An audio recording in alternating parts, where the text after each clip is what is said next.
wants to be king!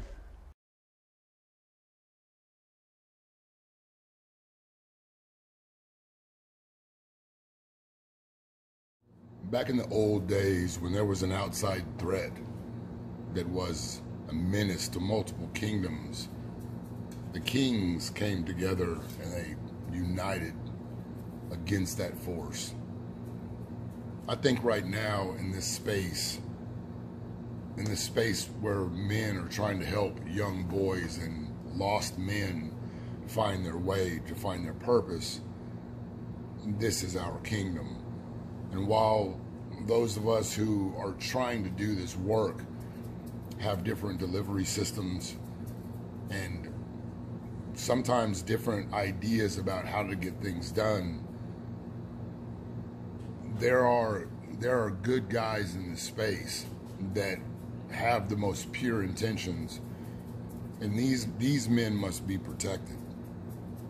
In this particular instance, what I'm talking about is the recent attack on Elliot Hulse's character by Vice News and the expose that they made about incels and disgruntled men.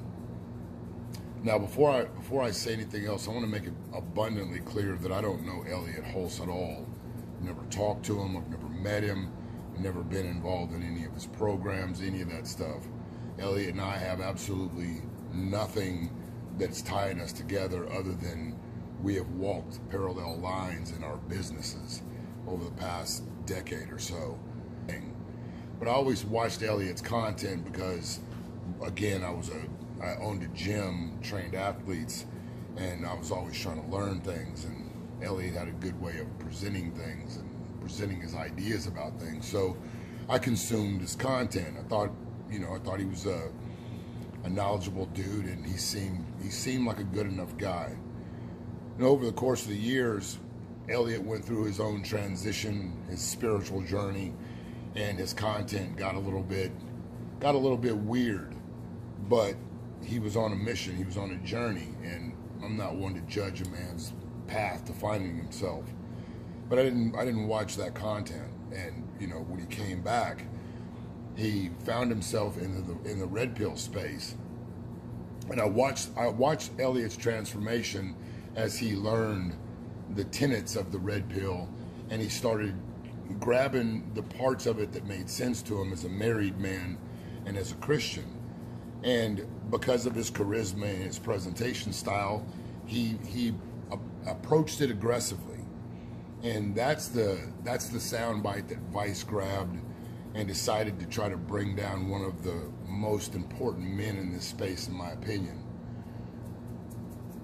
This manosphere space is in great peril right now because, like everything else in our world, it has been commodified, and the people who are having the most influence are the most weak-minded individuals, or they're hustlers like Andrew Tate. And I don't have anything against Andrew Tate at all, but in my opinion, teaching young boys and men how to be materialistic douchebags is the opposite of what needs to happen to right the ship. And I get it, if you want the Bugatti and the bitches and all, if you want that materialistic lifestyle and that's your ideal, then that's going to be the dude. That's going to be the voice that you listen to. But for those that are truly looking for guidance, for structure, for advice that will truly get you to be a better man, not just a person with a Bugatti and money and dizzy, dumb bitches that'll lay down, men like Elliot Hulse are imperative. Now, I understand that the femmes don't want strong men, and that's why these resources are being used to polarize men like Elliot and make them look like they're the reason why these men are so angry.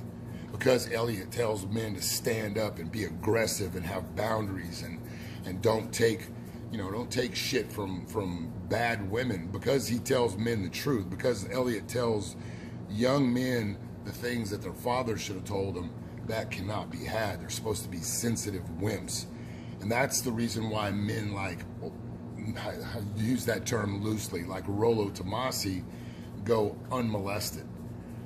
You know, when I watch the Vice piece on, you know, the incel culture, I found it troubling that men like Rollo and his tribe of goofballs, Donovan Sharp, you know, all of the guys that are just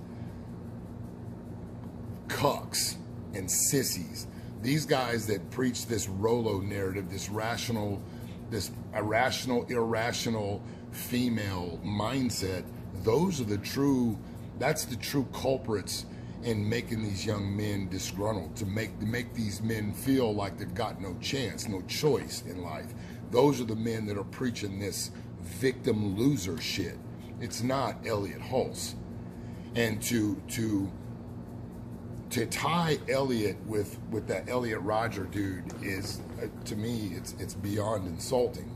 It's beyond insulting, because I know from listening and watching Elliot Hulse over the past decade that the man he's a Christian man. He's a family man. He's a proud father and husband, and he genuinely cares about helping men. Otherwise, he wouldn't have poured all of his life into doing things that would put him in a position to where he could do that better. What needs to happen? I had somebody come in the comments in one of my previous videos, and it said that the red pill manosphere space needed to burn. And I think that the red pill idea, the toxicity that has pervaded the minds of young men to make them believe that their lives are hopeless, because that's what that message speaks. And on the other side of on the other side of it is, use women up, just use them and toss them aside.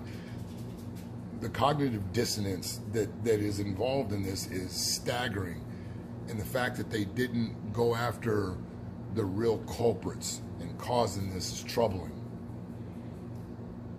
Anybody who stumbled upon this channel who doesn't know who Elliot Hulse is, I cannot imagine that would be many people.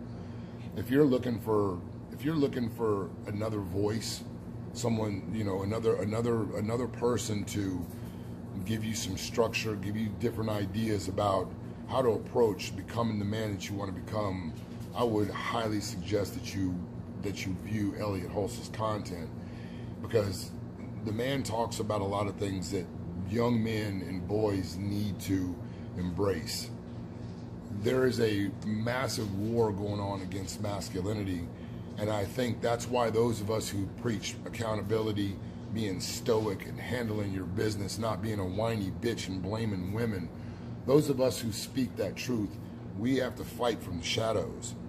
And I'm okay with that. I'm perfectly okay with that. But Elliot's not in the shadows. Because he has a light on him, because he's got such a broad audience, he's a good guy to go after, because nobody else with a really bright light on him, that a brighter light as Elliot has, is speaking the same message. No one. And so they have to go after the king. They have to go after the kings that have influence, because the jesters that are propped up like kings, like Rollo, Sharp, Richard Cooper, all of that whole group of losers, those guys get to stand on the pulpit with bullhorns. Check out Elliot's content. If you've never checked him out, check him out. And if you can watch his content and you can find anywhere where this Vice hit piece on him is correct, leave it in the comments. Let me know where I'm wrong. But to stand by idly while a good man is attacked for simply trying to help men makes one a coward. I simply will not do that. And so this message is trying to get this message out to those who subscribe to this channel who may not know who Elliot is. Right now, he's got a war on Vice, and there's a whole little process that costs you nothing. But in this process, he's doing daily drops on a newsletter that I think that would be beneficial to most, if not all, men. The kings have to protect the other kings who have the same mission in mind. I'm not at war with Elliot Hulse. And because I value his message, because I value what he values, I stand next to him in this. Go on over to Elliott's channel and check out some of his content. I think that it would be beneficial to anyone who listens to the things that I have to say. And let's do what we can to help this man restore whatever damage that has been done by this hit piece. Kings in this space got to stand together, because if we allow them to pick us off one by one, there won't be anyone to help us when it's our turn.